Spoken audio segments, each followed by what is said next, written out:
was a wonderful summer. Near the house where they lived there was a wood, and in the long June evenings the boy liked to go there after tea to play. He took the Velveteen Rabbit with him, and before he wandered off to pick flowers, or play at brigands among the trees, he always made the Rabbit a little nest somewhere among the bracken, where he would be quite cosy, for he was a kind-hearted little boy, and he liked Bunny to be comfortable. One evening, while the Rabbit was lying there alone, watching the ants that ran to and fro between his velvet paws in the grass, he saw two strange beings creep out of the tall bracken near him. They were rabbits like himself, but quite furry and brand new. They must have been very well made, for their seams didn't show at all, and they changed shape in a queer way when they moved. One minute they were long and thin, and the next minute fat and bunchy, instead of always staying the same, like he did.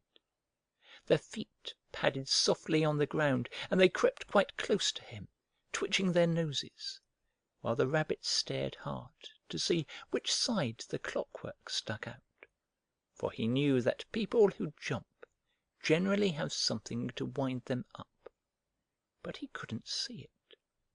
They were evidently a new kind of rabbit altogether. They stared at him, and the little Rabbit stared back, and all the time their noses twitched. "Why don't you get up and play with us?" one of them asked. "I don't feel like it," said the Rabbit, for he didn't want to explain that he had no clockwork. "Oh," said the furry Rabbit, "it's as easy as anything," and he gave a big hop sideways and stood on his hind legs. "I don't believe you can," he said. "I can," said the little Rabbit. "I can jump higher than anything." He meant when the boy threw him, but of course he didn't want to say so. "Can you hop on your hind legs?" asked the furry Rabbit. That was a dreadful question, for the Velveteen Rabbit had no hind legs at all. The back of him was made all in one piece, like a pin-cushion. He sat still in the bracken and hoped that the other rabbits wouldn't notice. "I don't want to," he said again.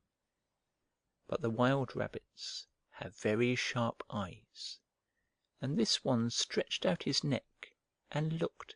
"He hasn't got any hind legs!" he called out. "Fancy a rabbit without any hind legs!" And he began to laugh. "I have!" cried the little Rabbit. "I have got hind legs. I'm sitting on them." "Then stretch them out and show me, like this," said the wild rabbit, and he began to whirl round and dance, till the little Rabbit got quite dizzy. "I don't like dancing," he said. "I'd rather sit still." But all the while he was longing to dance, for a funny new tickly feeling ran through him, and he felt he would give anything in the world to be able to jump about like these rabbits did. The strange Rabbit stopped dancing and came quite close. He came so close this time that his long whiskers brushed the Velveteen Rabbit's ear, and then he wrinkled his nose suddenly, and flattened his ears, and jumped backwards. "He doesn't smell right!" he exclaimed. "He isn't a rabbit at all! He isn't real!" "I am real!" said the little Rabbit. "I am real! The boy said so!" And he nearly began to cry. Just then there was a sound of footsteps, and the boy ran past near them, and with a stamp of feet and a flash of white tails the two strange rabbits disappeared. "Come back and play with me!" called the little Rabbit. "Oh, do come back! I know I am real!"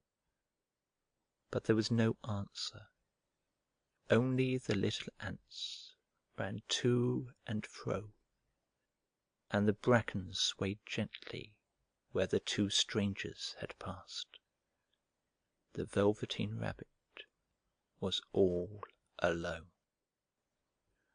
"Oh dear!" he thought. "Why did they run away like that? Why couldn't they stop and talk to me?"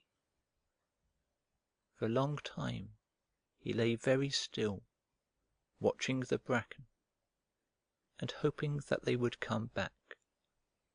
But they never returned, and presently the sun sank lower, and the little white moths fluttered out, and the Boy came and carried him home.